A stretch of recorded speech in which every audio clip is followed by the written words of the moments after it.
ओम श्री सद्गुरु चरण कमलेभ्यो नमः। ओम श्री राम परमात्मने नमः। श्री रामचरितमानस बालकांड। विश्व मोहिनी का स्वयंवर शिवगणों को तथा श्री भगवान को शाप और नारद जी का मोहभंग।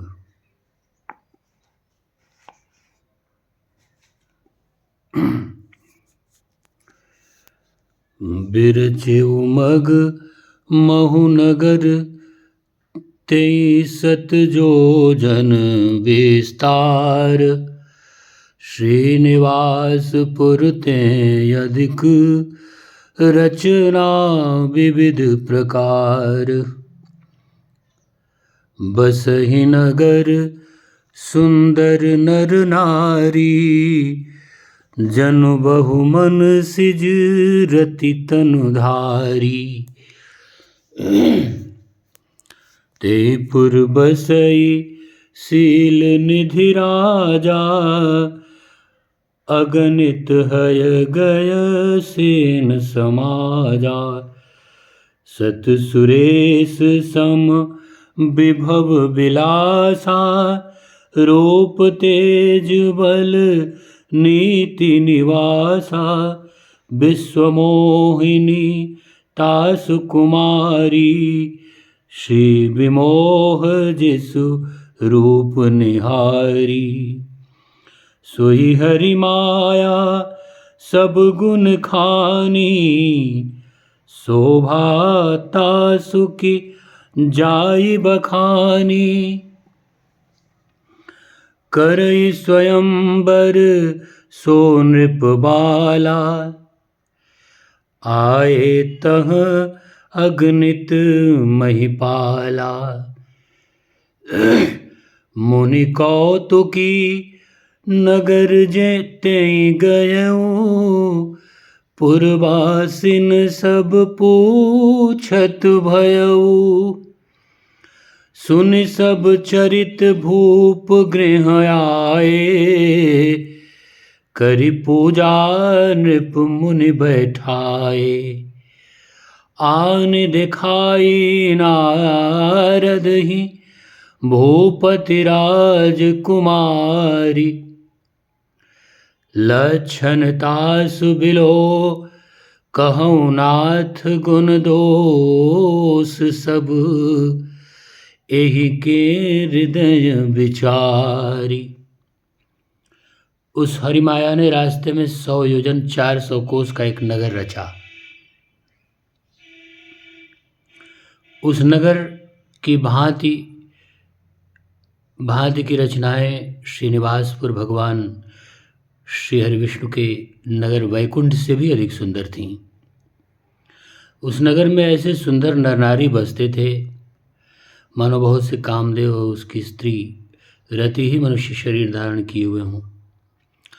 उस नगर में शीलनिध नाम का एक राजा था जिसके यहाँ असंख्य घोड़े हाथी और सेना के समूह टुकड़ियाँ थे। उसका वैभव और विलास 100 इंद्रों के समान था। वह रूप तेज बल और नीति का घर था।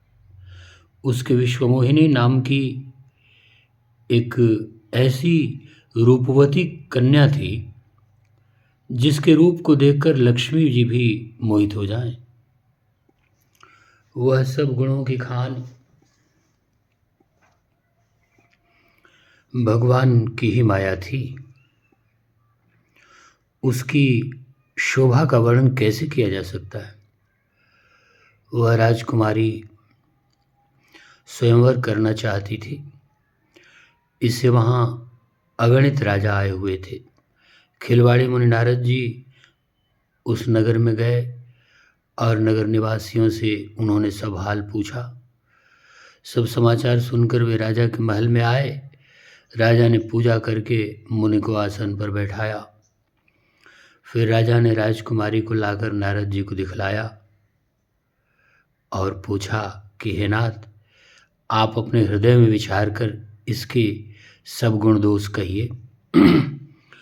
देखि रूप मुनि बिरत बिसारी, बड़ी बार लगी रहे निहारी।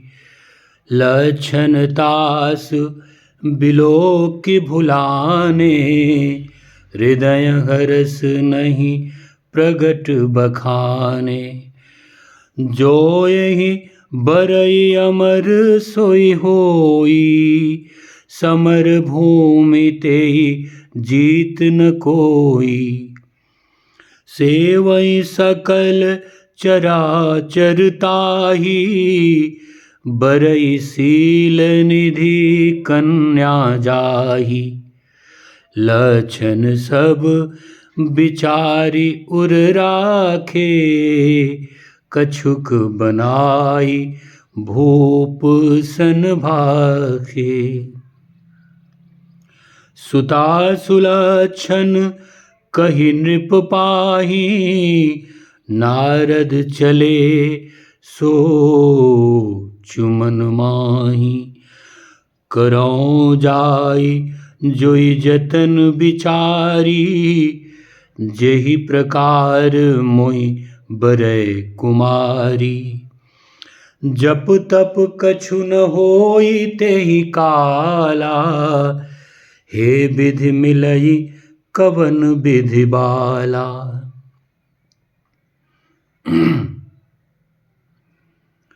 उस रूप को देखकर मुनि वैराग्य भूल गए और बड़ी देर तक उसकी ओर देखते ही रह गए। उसके लक्षण देखकर मुनि अपने आप को भी भूल गए और हृदय में हर्षित हुए, पर प्रकट रूप में उन लक्षणों को नहीं कहा। लक्षणों को सोचकर वे मन में कहने लगे कि जो इसे ब्याहेगा वह अमर हो जाएगा और रणभूमि में कोई उसे जीत न सकेगा। यह शील निधि की कन्या जिसको वरेगी, सब चर अचर जीव उसकी सेवा करेंगे। जब किसी को भ्रम होता है तो इसी प्रकार उल्टा दिखता है, उल्टा समझ में आता है। शील निधि की कन्या विश्वमोहिनी के हाथ की रेखाओं में साफ साफ स्पष्ट है कि जो इसे ब्याहेगा वह अमर हो जाएगा, नहीं, जो अमर है वही इसे ब्याहेगा। और रणभूमि में उसे कोई जीतेगा नहीं, जीत न सकेगा ऐसा नहीं, बल्कि जिसे कोई रणभूमि में जीत न सके, यह शील निधि की कन्या जिसको भरेगी, सब चराचर जीव उसकी सेवा करते ही हैं। जिसकी सेवा करते हैं अर्थात भगवान श्री हरि के अलावा कोई इसे नहीं ब्याहेगा। इतना साफ साफ नारद जी के सामने है, किंतु माया का प्रभाव है जो सहज ही उल्टा दिखता है, उल्टा समझ में आता है। लक्षण सब विचार उर राखे, कछुक बनाई भूप सन भाखे। सब लक्षणों को विचार कर मुनि ने अपने हृदय में रख लिया और राजा से कुछ अपनी ओर से बना के कह दिया। राजा से लड़की के सुलक्षण कहकर नारद जी चल दिए। पर उनके मन में यह चिंता थी कि मैं जाकर सोच विचार कर अब वही उपाय करूं जिससे ये कन्या मुझे ही वरे। इस समय जब तब तो कुछ हो नहीं सकता। हे विधाता, मुझे यह कन्या किस तरह से मिलेगी?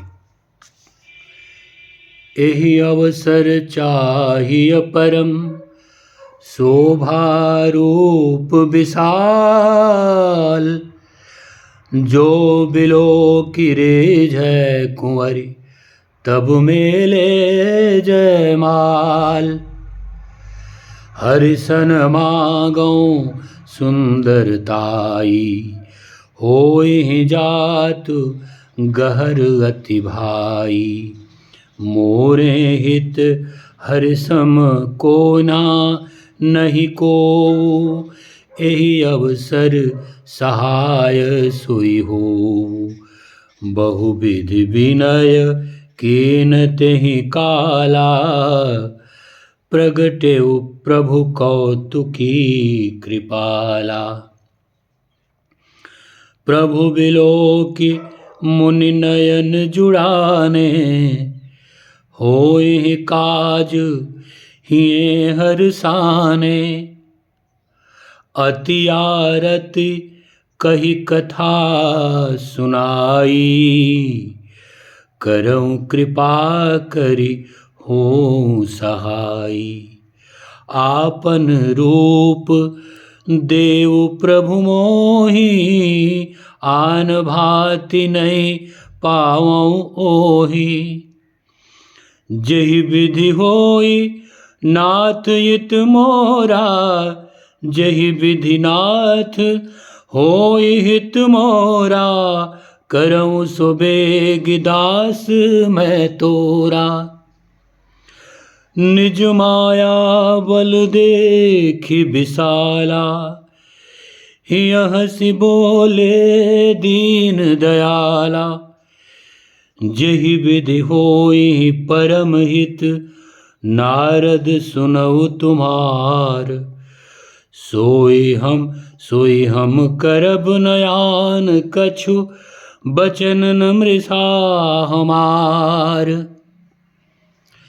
कुपथ माग रुज व्याकुल रोगी, वैद न देई सुनऊ मुनि जोगी। एहि विधि हित तुम्हार मैं ठयऊ, कहियस अंतर हित प्रभु भयऊ। माया विवश भये मुनि मूढ़ा, समुझी नहीं हरि गिरा निगूढ़ा।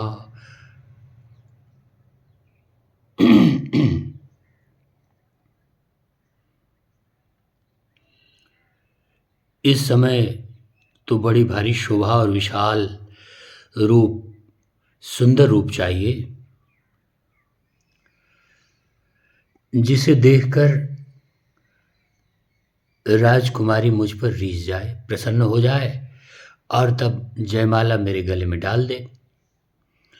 एक काम करूं कि भगवान से सुंदरता मांगूं, पर भाई उनके पास जाने में क्षीर सागर तो बहुत देर हो जाएगी, किंतु श्रीहरि के समान मेरा हेतु भी दूसरा कोई नहीं है, इसलिए इस समय वे ही मेरे सहायक हों।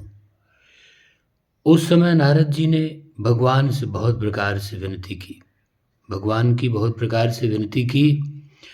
तब लीलामय कृपाल प्रभु वहीं प्रकट हो गए। स्वामी को देखकर नारद जी के नेत्र शीतल हो गए और वे मन में बड़े ही हर्षित हुए कि अब तो काम बन ही जाएगा।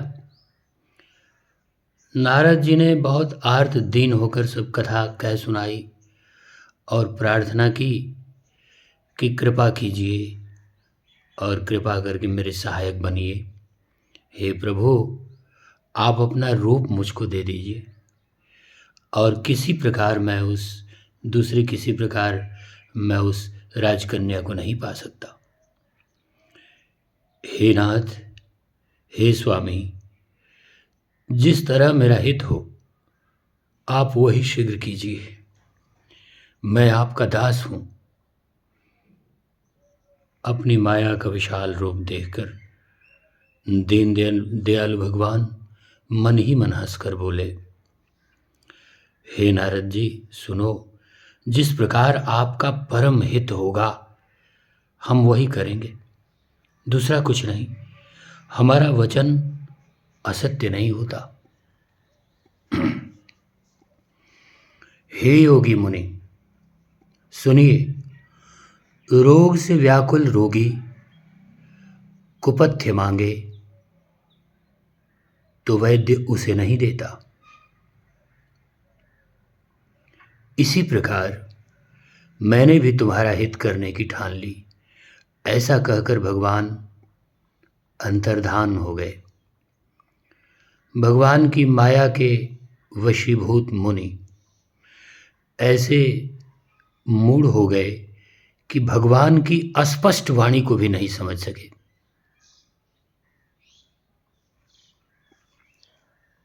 वैद्य रोगी को कुपथ्य नहीं देगा, उसी प्रकार श्री भगवान भी नारद जी के परम हित करने के लिए नारद जी को माया से बचाएंगे, उस रास्ते से बचाएंगे जिनसे इनका अहित होता हो, अकल्याण होता हो। इतनी स्पष्ट वाणी को भी माया के कारण मुनि नहीं समझ सके। गवने तुरत तहारी सिराई, जहाँ स्वयंवर भूमि बनाई। निज निज आसन बैठे राजा, बहु बनाव करि सहित समाजा। मुनि मन हरस रूप यति मोरे, मोहित जियानय बरि न भोरे। मुनि हित कारण कृपा निधाना, दीन कुरूप न जाय बखाना। सो चरित्र लखी काहू न पावा, नारद जानी सबय सिर नावा। रहे तहाँ दुई रुद्रगण, ते जानहि सब भेउ। विप्र बेश देखत फिरई, परम कौतुकी तेउ। जेहि समाज बैठे मुनि जाई, हृदय रूप अहि मित यदि काई। तह बैठे महेश गण दो, विप्र बेश गति लखई न को। करई कोटि नारद सुनाई, नीक दीन हरि सुंदरताई। रीजई राज कुंवरी छवि देखी, इनहि बरिहि हरि जानि बिसेखी।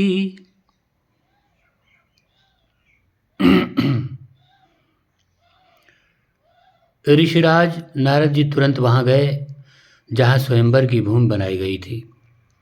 राजा लोग खूब सज धज कर समाज सहित अपने अपने आसन पर बैठे थे। मुनि नारद मन ही मन प्रसन्न हो रहे थे कि मेरा रूप बड़ा सुंदर है, मुझे छोड़कर कन्या भूलकर भी दूसरे को न वरेगी।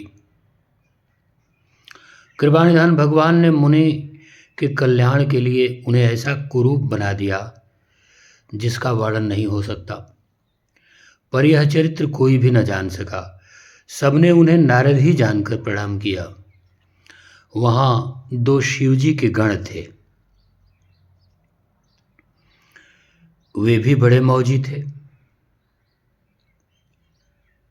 वे सब भेद जानते थे और ब्राह्मण का वेश बनाकर सारी लीला देखते फिरते थे।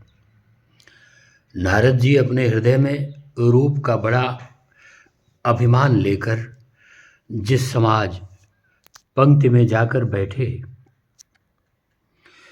ये शिवजी के दोनों गण भी वहीं बैठ गए। ब्राह्मण के वेश में होने के कारण उनकी इस चाल को कोई न जान सका। वे नारद जी को सुना सुनाकर व्यंग वचन कहते थे। भगवान ने इनको अच्छी सुंदरता दी है, इनकी शोभा देखकर राजकुमारी रीझ ही जाएगी। और हरि अर्थात वानर, हरि का एक अर्थ वानर है और दूसरा श्री हरि भगवान विष्णु। हरि जानकर इन्हीं को खास तौर से वरेगी। अपनी समझ से तो वो वानर कह रहे हैं, और इनकी समझ से भगवान विष्णु समझ में आ रहा है।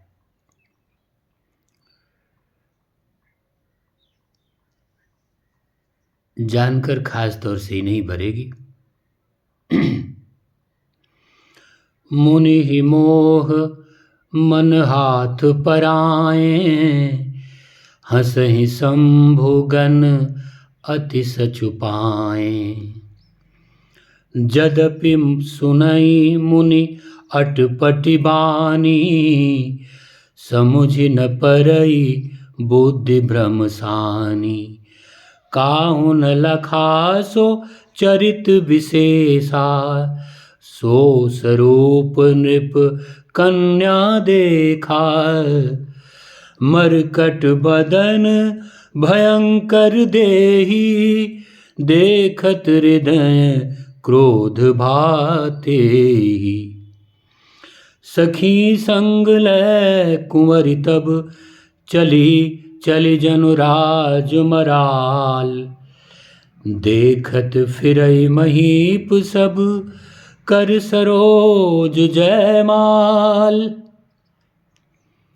जहि दिस बैठे नारद फोली, सो दिस तेन बिलो की भूली। पुनि पुनि मुनि उकसई कुलाही, देखि दशा हरगन मुस्काही। धरि नृप तन तह गयबु कृपाला, राजकुंवरी कुंवरी हरसी मेलेऊ जयमाला। दुल्हिन लगे लक्ष्य निवासा, नृप समाज सब भयउ निराशा। मुनियति बिकल मोह मति नाठी, मनि गिर गई छूटि जनु गांठी। तब हरगन बोले मुस्काई, निज मुख मुकर बिलो कऊँ जाई। अस कई दो भागे भय भारी, बदन दीख मुनि बारि निहारी। बेस बिलो की क्रोध यति बाढ़ा, तिनहि सराप दीन अति गाढ़ा। होहु निशाचर जाय तुम, कपटी पापी दो। हंसेहु हमहि सो लेहु फल, बहुरि हंसेहु मुनि को। पुनि जल दीख रूप निज पावा, तदपि हृदय संतोष न आवा। फरकत अधर कोप मन माही, सपदि चले कमलापति पाही। देहऊँ शाप कि मरिहऊँ जाई, जगत मोरी उपहास कराई। बीचहि पंथ मिले दनुजारी, संग रमा सोई राजकुमारी। बोले मधुर बचन सुर साई, मुनि कह चले बिकल की नाई। सुनत बचन उपजायति क्रोधा, माया बस न रहा मन बोधा।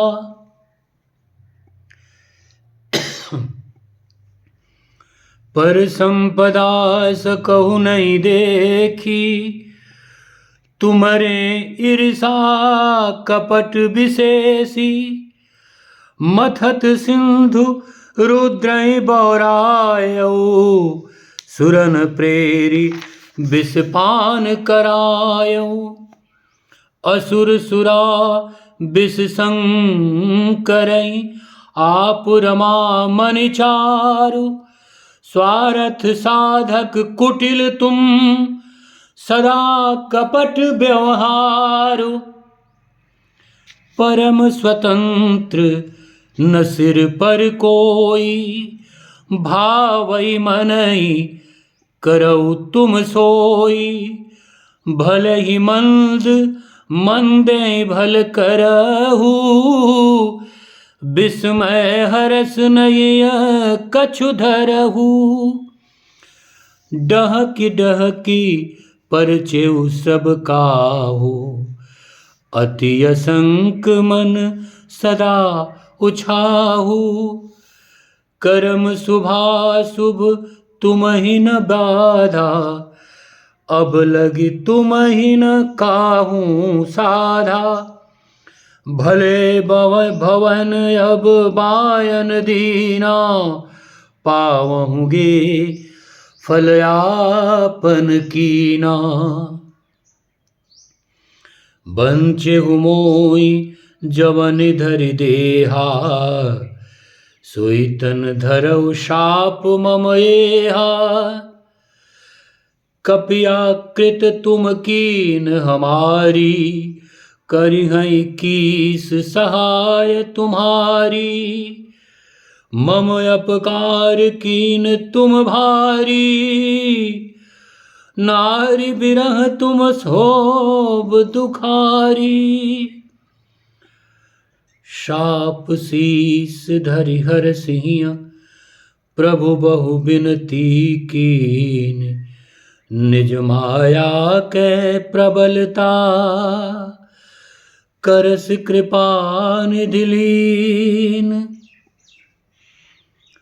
जब हरि माया दूर निबारी, नहीं तह रमान राजकुमारी। तब मुनि अति सभीत हरि चरना, गहे पाहि प्रणतारति हरना। मृषा हो मम शाप कृपाला, मम इच्छा कह दीन दयाला। मैं दुर्वचन कहे बहु तेरे, कह मुनि पाप मिटई किमि मेरे। जपउ जाय शंकर सतनामा, होई तु हृदय तुरत विश्रामा। को नहीं शिव समान प्रिय मोरे, असि परतीति तजऊं जनि भोरे। जे पर कृपान करई पुरारी, सो न पाव मुनि भक्ति हमारी। असुर धरि मैं बिचरउ जाई, अब न तुम्हें माया नियराई। बहुविधि मुनि प्रबोध प्रभु, तब भय अंतर्धान। सत्यलोक नारद चले, करत राम गुणगान।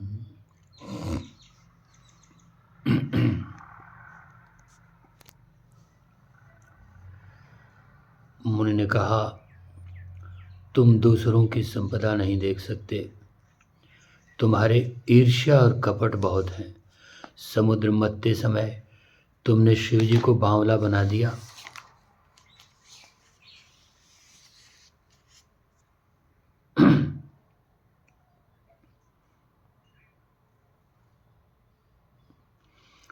वे नारद जी को सुना सुना कर वचन व्यंग्य कहते थे।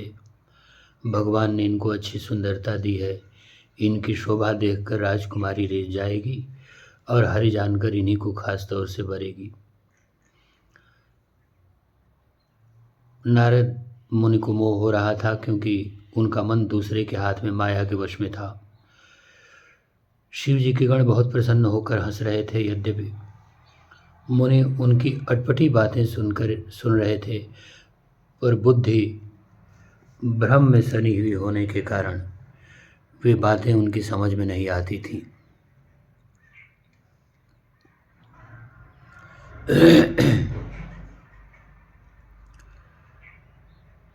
उनकी बातों को वे अपनी प्रशंसा समझ रहे थे। इस विशेष चरित्र को और किसी ने नहीं जाना, केवल राजकन्या ने। नारद जी का वह रूप देखा। उनका बंदर का समूह और भयंकर शरीर देखते ही कन्या के हृदय में क्रोध उत्पन्न हो गया। तब राजकुमारी सखियों को साथ लेकर इस तरह चली मानो राजहंसरी चल रही हो। वह अपने कमल जैसे हाथों में जयमाला लिए सब राजाओं को देखती हुई घूमने लगी। जिस ओर नारद जी रूप के गर्भ में बैठे फूले बैठे थे, उस ओर उसने भूल कर भी नहीं ताका।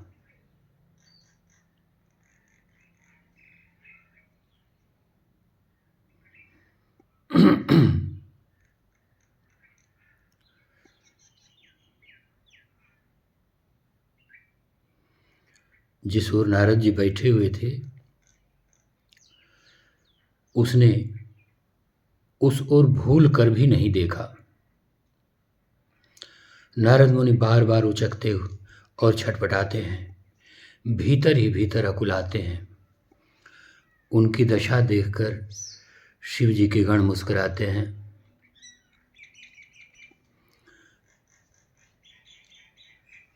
कृपाल भगवान भी राजा का शरीर धारण कर वहां आ पहुंचे। राजकुमारी ने हर्षित होकर उनके गले में जयमाला डाल दी। लक्ष्मी निवास भगवान दुल्हन को ले गए। सारी राजमंडली निराश हो गई। मोह के कारण मुनि की बुद्धि नष्ट हो गई थी।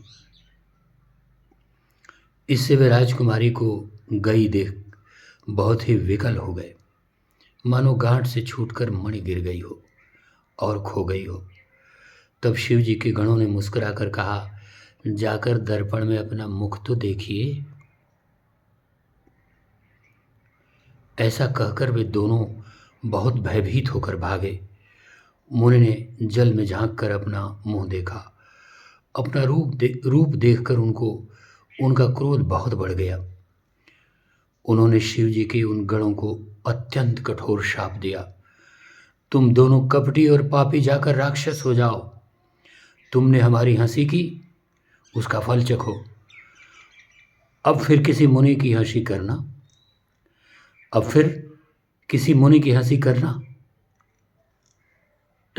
मुनि ने फिर जल में देखा तो उन्हें अपना असली रूप प्राप्त हो गया। तब भी उन्हें संतोष नहीं हुआ। उनके ओंठ फड़क रहे थे और मन में क्रोध भरा था। तुरंत ही वे भगवान कमलापत के पास चले। मन में सोचते जाते थे कि जाकर या तो शाप दूंगा या प्राण दे दूंगा। उन्होंने जगत में मेरी हंसी कराई है। दैत्यों के शत्रु भगवान श्रीहरि उन्हें रास्ते में ही मिल गए। साथ में लक्ष्मी जी और वही राजकुमारी थीं। देवताओं के स्वामी भगवान ने मीठी वाणी से कहा, हे मुनि, व्याकुल की तरह कहाँ चले? ये शब्द सुनते ही नारद जी को बड़ा क्रोध हो आया।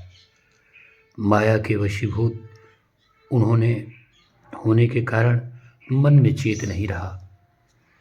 मुनि ने कहा, तुम दूसरों की संपदा नहीं देख सकते। तुम्हारे ईर्ष्या और कपट बहुत है। समुद्र मथते समय तुमने शिव जी को बावला बना दिया और देवताओं को प्रेरित करके उनको विषपान कराया। असुरों को मदिरा, शिव जी को विष, और स्वयं लक्ष्मी और सुंदर कौस्तुभ मणि ले ली। तुम बड़े धोखेबाज और मतलबी हो, सदा कपट का व्यवहार करते हो। तुम परम स्वतंत्र हो, सिर पर तो कोई है नहीं। इससे जब जो मन में आता है स्वच्छंदता से वही करते हो। भले को बुरा और बुरे को भला कर देते हो। हृदय में हर्ष और विषाद कुछ भी नहीं लाते।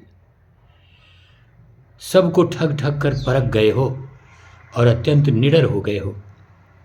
इसी से ठगने के काम में मन में सदा उत्साह रहता है। शुभ अशुभ कर्म तुम्हें बाधा नहीं देते। अब तक तुमको किसी ने ठीक नहीं किया है। अब की तुमने अच्छे घर में बहना दिए हैं। मेरे जैसे जबरदस्त आदमी से छेड़खानी की है। अतः अपने किए का फल अवश्य पाओगे। जिस शरीर को धारण करके तुमने मुझे ठगा है, तुम भी वही शरीर धारण करो। ये मेरा शाप है। तुमने हमारा रूप बंदर का सा बना दिया। इससे बंदर ही तुम्हारी सहायता करेंगे। मैं जिस स्त्री को चाहता था उससे मेरा वियोग कराकर तुमने मेरा बड़ा अहित किया है। इससे तुम भी स्त्री के वियोग में दुखी होोगे। शाप को सिर पर चढ़ाकर हृदय में हर्षित होते हुए प्रभु ने नारद जी से बहुत विनती की। और कृपा निधान भगवान ने अपनी माया की प्रबलता खींच ली। जब भगवान ने अपनी माया को हटा लिया तब वहाँ न लक्ष्मी ही रह गईं न राजकुमारी ही। तब मुनि ने अत्यंत भयभीत होकर श्रीहरि के चरण पकड़ लिए और कहा, हे शरणागत के दुखों की हरने वाले, मेरी रक्षा कीजिए, मेरी रक्षा कीजिए। हे कृपाल, मेरा शाप मिथ्या हो जाए। तब दिनों पर दया करने वाले भगवान ने कहा कि ये सब मेरी ही इच्छा से हुआ। मुनि ने कहा, मैंने अनेक खोटे वचन कहे हैं, मेरे पाप कैसे मिटेंगे? भगवान ने कहा, जाकर शंकर जी के शतनाम को जपो, इससे हृदय में तुरंत शांति होगी।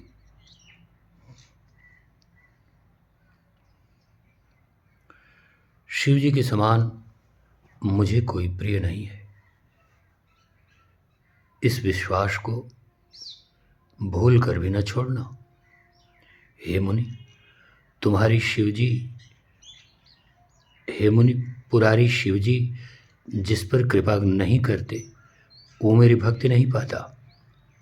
हृदय में ऐसा निश्चय कर जाकर पृथ्वी पर विचरो। अब मेरी माया तुम्हारे निकट नहीं आवेगी। बहुत प्रकार से मुनि को समझा बुझाकर ढाढ़स देकर तब प्रभु अंतर्धान हो गए और नारद जी श्री रामचंद्र जी के गुणों का गान करते हुए सत्यलोक ब्रह्मलोक को चले। ओम श्री राम परमात्मने नमः। ओम श्री राम परमात्मने नमः। ओम श्री राम परमात्मने नमः। ओम श्री राम परमात्मने नमः।